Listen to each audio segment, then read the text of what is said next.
गंजाम जिला भंजनगर में गतकाली रात्र 9 घंटा समय कौन सूत्रु भंजनगर पुलिस खबर पाई भंजनगर निकट मलासपदर हनुमान मंदिर निकट में दुई जन संदिग्ध रास्ता कड़े मारणास्त्र धरी छिड़ा होइछंती और सेमाने से रास्तार जाउथिबा लोकों को पिस्तल देखाई लुट करने सुजोग थिले।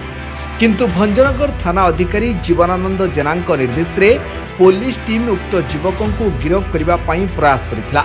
किंतु से अपराधी माने अंटारू पिस्तल बाहर करी पुलिस टीम उपर को आक्रमण पाई प्रयास करथिले।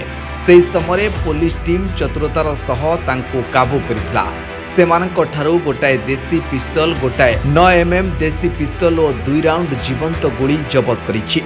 गिरफ युवक माने हेले बड़ कोदंडा ग्रामर पिंटू सेठी, अनिल कुमार स्वाई, सुभाष चंद्र पाढ़ी।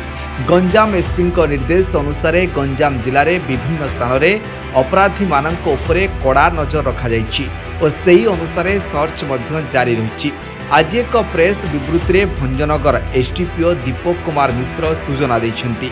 एही समस्त को आज भंजनगर पुलिस थाना रे प्रेस विवृत्ति में सूचना देवा परे कोर्ट चालान करा जाइछि। गंजाम एसपी साहब को निर्देश रे भंजनगर थाना एवं भंजनगर सब डिविजन अन्य थाना मानक जो बंधुक अपसंस्कृति विरोध में आमर अभियान जारी रही।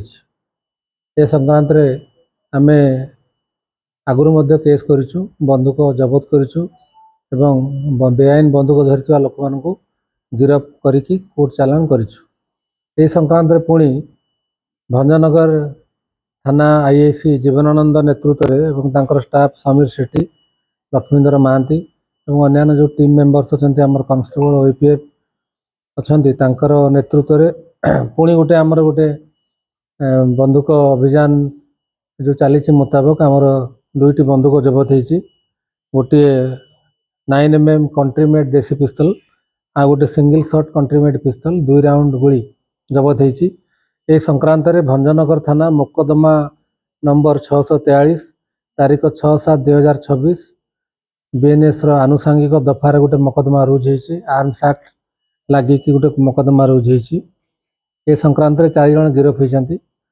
गिरफ होता जो बेआईन बंधुक रखि व्यक्ति मैंने होती पिंटू सेठी, अनिल कुमार स्वाई, बालकृष्ण विषोई, सुभाष चंद्र पाढ़ी। घर ए भंजनगर थाना अंचल रे एवं से माने गिरफ होती। आज कोर्ट चालान हेबे एवं आमर ये जो बंधुक बेआईन बंधुक धरिथिबा रखिथिबा लोक माने जो माने अछंती तांको विरोध में आमर गोटे स्वतंत्र टीम काम करुछि एवं ए अभियान मध्ये आगु जारी रही। तांको नारे पूर्वरु कोन मुकदमा अछि सेटा तदंताधीन अछि। से संक्रांत जदि रेकर्ड आम पाखे बाहर आम से कोर्ट को जन दू। आम जो जो माने पाखे बेआईन बंधुक अच्छी समस्त को सर्विलांस रखीसु। गोटे टीम आमर निरंतर या विरोध में कम करुच्ची एवं आमे मध्य तांको ट्रैक करिवु, धरिवु, पुणी बंधुक रिकवरी करिवु। एटा आमर जारी रहबो। एटा गोटे कंटिन्यूअस प्रोसेस। भंजनगर उपखंड पुलिस विभिन्न थाना अंचल में बंधुक मध्य जबत कर पुलिस जीव कि सर ना यार बैकवर्ड लिंकेज डाटाबेस आम तैयारी करुचु एवं से संक्रांत मध्य तदंत जारी रही। आम सेठी मध्य पहुँचबू, पहुँचला परे जहाँ निर्यास बाहर आपण जन दो। जो मैंने बेआईन बंधुक रखिंट पुलिस से सतर्क बाणी नहीं आम तो कहूँ आम समस्त जो जो मैंने बेआईन बंधुक अच्छा संदिग्ध तालिका आम पाखे अच्छी आम सर्विलांस रखीसु एवं से बंधुक आम रिकवरी करूँ विरोध में आईन अनुसार कार्यानुष्ठान नौ। नगर थाना एरिया रे पाखापाखि आम 40 रु ऊर्ध्व बेआईन बंधुक 9 mm पिस्तल एवं country made 9 mm pistol single shot बंधुक सब जबत करूँ जहाँकि आपण मैंने जानी।